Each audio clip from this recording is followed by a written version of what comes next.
Eu nasci em La Crosse, Wisconsin, em 1906. O mundo já parecia frio desde o início, mas o verdadeiro gelo estava dentro da minha própria casa. Meu pai, George, era um alcoólatra fracassado, sempre perdido nas garrafas, sem força para guiar a família. Minha mãe, Augusta, era o oposto. Uma mulher de ferro, obcecada por religião, que me martelava todos os dias com suas palavras sobre pecado, luxúria e maldade. Ela dizia que o mundo estava apodrecido, que todas as mulheres, exceto ela, eram prostitutas enviadas pelo diabo para arruinar os homens. Eu cresci acreditando nisso, ouvindo que o sexo era imundo, que o corpo era apenas carne corrupta e que a salvação só viria através da obediência a ela e a Deus. Eu tinha um irmão mais velho, Henry. Ele não engolia tão fácil as palavras de Augusta. Muitas vezes, quando ela não estava por perto, Henry zombava da devoção fanática dela, dizia que era loucura, que um homem precisava viver. Eu ficava em silêncio, sem coragem de responder. Dentro de mim havia uma dualidade. Parte de mim acreditava em Henry, mas a outra, a mais forte, sentia que ele estava blasfemando contra nossa mãe. A vida na fazenda de Plainfield, para onde nos mudamos, era solitária. Eu era uma criança frágil, tímida, alvo fácil para zombarias na escola. Nunca fiz amigos de verdade. As crianças riam de mim, me chamavam de estranho, e eu recuava, sempre com o rosto baixo. Minha mãe reforçava essa solidão. Dizia que eu não precisava de ninguém, que o mundo estava perdido. Aos poucos, fui aceitando essa clausura. O único calor vinha dela. E era um calor sufocante, cheio de medo. Quando adolescente, comecei a folhear livros de anatomia, de guerra, histórias de canibais e nazistas. Eram leituras mórbidas, mas eu não via mal nisso. Pelo contrário, parecia natural. Eu via o corpo humano como um objeto, como carne, ossos e pele, peças de um quebra-cabeça grotesco que, mais tarde, eu tentaria montar. Quando meu pai morreu, senti quase alívio. Era um peso a menos. Mas quando Henry também morreu, em circunstâncias estranhas, o mundo se estreitou ainda mais. Dizem que foi um incêndio em nossa fazenda, mas dentro de mim nunca consegui apagar a suspeita de que havia algo mais. Algo que talvez eu mesmo tenha permitido acontecer. Depois da morte de Henry, fiquei sozinho com Augusta. Minha mãe, porém, começou a adoecer. Eu cuidava dela com devoção, mas quando finalmente ela morreu, em 1945, o chão se abriu sob meus pés. Ela era tudo o que eu tinha. Sem ela, eu era uma sombra sem rumo. Mas não era bem assim. A ausência dela deixou um vazio insuportável, e eu precisava preenchê-lo. Foi aí que as coisas começaram a mudar de verdade. A casa ficou silenciosa, mas não morta. Eu ainda ouvia a voz dela em minha mente. Ainda sentia sua presença. E de alguma forma, eu queria trazê-la de volta. Não em espírito, mas em carne. Carne de mulher. Comecei a visitar cemitérios à noite. O cheiro da terra fresca, o silêncio pesado, as lápides iluminadas pela lua. Eu cavava em busca de corpos recentes, especialmente mulheres que lembravam Augusta. Eu trazia partes delas para casa, limpava, guardava, organizava. Era como se estivesse montando um altar, uma maneira de mantê-la viva através da pele e dos ossos de outras pessoas. Meu mundo era cada vez mais sombrio, e eu já não via diferença entre os vivos e os mortos. Todos eram carne, todos podiam ser moldados. E assim começou minha transformação, de filho obediente a algo muito mais sombrio. As noites em Plainfield eram longas e silenciosas. Silêncio que só era quebrado pelo vento passando pelos campos secos, pelo ranger da madeira da casa, e pelo som da minha pá afundando na terra de um cemitério. Eu não roubava por dinheiro nem por maldade gratuita. Fazia isso por necessidade. Quando eu olhava para um corpo, não via um cadáver. Eu via matéria-prima, carne, ossos, pele, um quebra-cabeça humano que, se bem montado, poderia me trazer minha mãe de volta.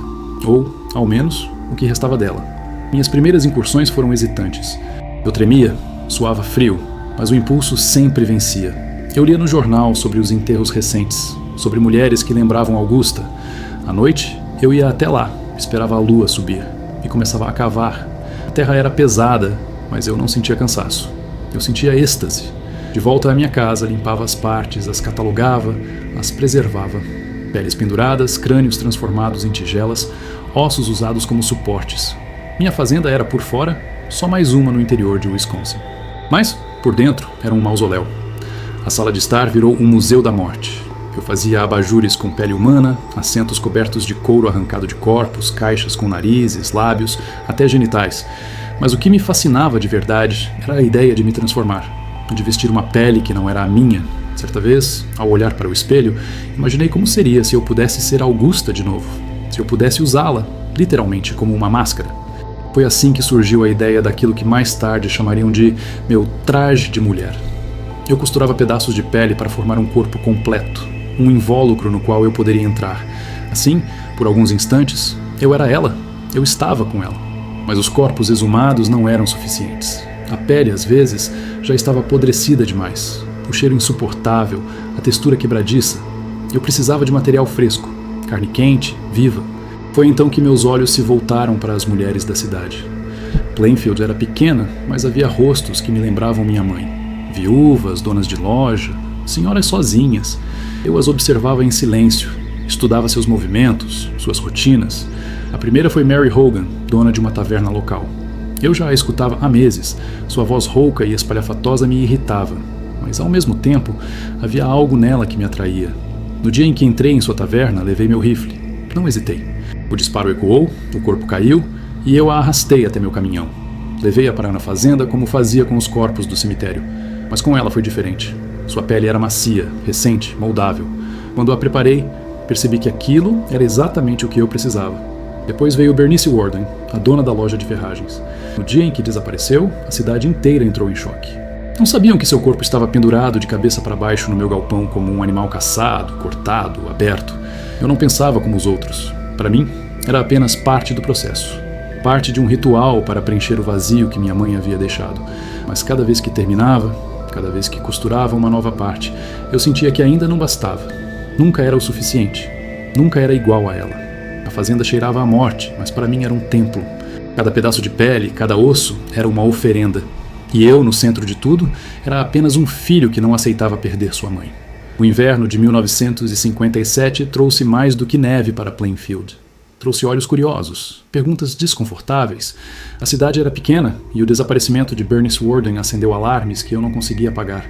Na manhã do dia 16 de novembro, seu filho, Frank Warden, voltou para a loja de ferragens e encontrou sangue no chão. A caixa registradora estava vazia e o último recibo tinha meu nome. Era impossível apagar aquilo. As pessoas sempre me viram como o esquisito da cidade, o sujeito tímido, estranho que vivia sozinho em sua fazenda isolada.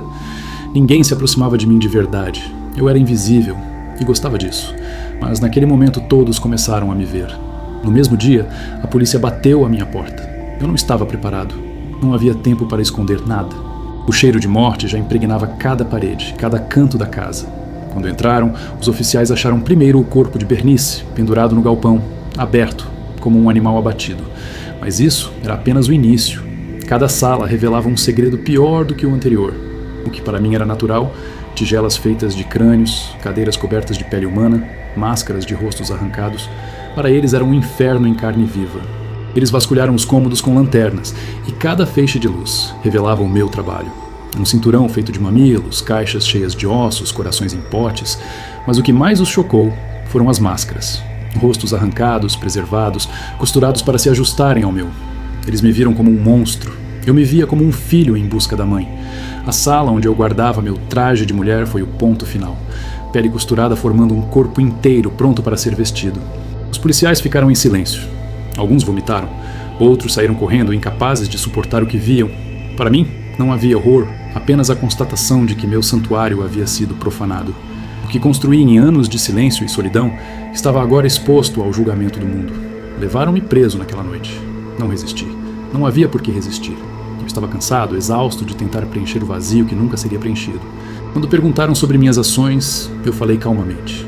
Expliquei os corpos, expliquei as máscaras, expliquei que queria trazer minha mãe de volta. Eles não entenderam, nunca entenderiam. Para eles, eu era um assassino, um maníaco. Para mim, eu era apenas um homem que não suportou a morte de sua mãe. Na cadeia, o silêncio era diferente. Já não era o silêncio confortável da fazenda, mas um silêncio pesado, cheio de olhares, de sussurros. Eu me tornei uma lenda imediata. Jornalistas, curiosos, policiais, todos queriam entender como alguém podia transformar corpos humanos em móveis e roupas. Mas não havia mistério. A resposta sempre foi simples. Eu queria minha mãe. E no fundo, mesmo atrás das grades, eu ainda a ouvia. Meu nome correu o país como fogo em um campo seco. As manchetes não falavam apenas de um assassinato, mas de uma casa que parecia saída de um pesadelo. A casa dos horrores, diziam os jornais. E eu, que vivi tanto tempo invisível, me tornei a criatura mais falada da América. No tribunal, todos queriam olhar para mim. Jornalistas, curiosos, vizinhos que antes me ignoravam. Agora, seus olhos estavam cravados em mim como se eu fosse um animal raro em exposição. Mas eu não sentia ódio nem vergonha. Eu estava vazio. Meus advogados falaram de insanidade, de doença mental, e talvez fosse verdade. Eu não via mal no que fazia, não via crueldade, eu via necessidade. Explicar isso, no entanto, era inútil. Para eles, eu era o mal em sua forma mais pura. O juiz me declarou inapto para julgamento. Disseram que eu não entendia o peso dos meus atos. Eu fui enviado para o Central State Hospital for the Criminally Insane, em Waltham. Depois, para Mendota State Hospital, onde passei o resto da vida. Minha cela era branca, estéril, sem nada além de paredes frias. Um contraste brutal com a casa onde antes eu vivia cercado de ossos e pele. Mas mesmo ali, eu não estava só. A voz da minha mãe ainda ecoava dentro de mim. Os médicos vinham, faziam perguntas, queriam entender. Alguns ficavam horas tentando arrancar explicações, mas eu falava pouco. Sabia que nunca entenderiam. Eles me viam como louco, como psicótico. E talvez eu fosse. Mas no fundo, eu apenas queria prolongar a presença da única pessoa que importava para mim. Em 1984, depois de quase 3 décadas internado, meu corpo finalmente cedeu. Câncer, pneumonia, desgaste. Morri silenciosamente como vivi. Fui enterrado em Plainfield, no mesmo cemitério de onde um dia roubei tantos corpos. Minha lápide não resistiu. Foi vandalizada, roubada, destruída. Estou apenas a terra sobre meus ossos. Mas, de certa forma, eu nunca precisei de uma pedra para me lembrar. O mundo já me eternizou. Porque eu deixei de ser apenas Ed Gein. Eu me tornei um símbolo do horror humano. Minha história inspirou monstros que viveriam no cinema e na imaginação coletiva. Norman Bates, de Psicose. Leatherface, de O Massacre da Serra Elétrica. Buffalo Bill, de O Silêncio dos Inocentes. Todos nasceram das minhas sombras. Eu, o filho solitário de uma mulher dominadora que cavava covas à noite e costurava pele humana, me tornei um arquétipo, uma cicatriz permanente na mente das pessoas. E mesmo agora, décadas depois, meu nome ainda é sussurrado como um feitiço proibido. Porque no fundo, ninguém consegue aceitar que eu era apenas um homem comum, até que a escuridão me consumiu. Ed Gein, o açougueiro de Plainfield, o homem que quis vestir a própria mãe,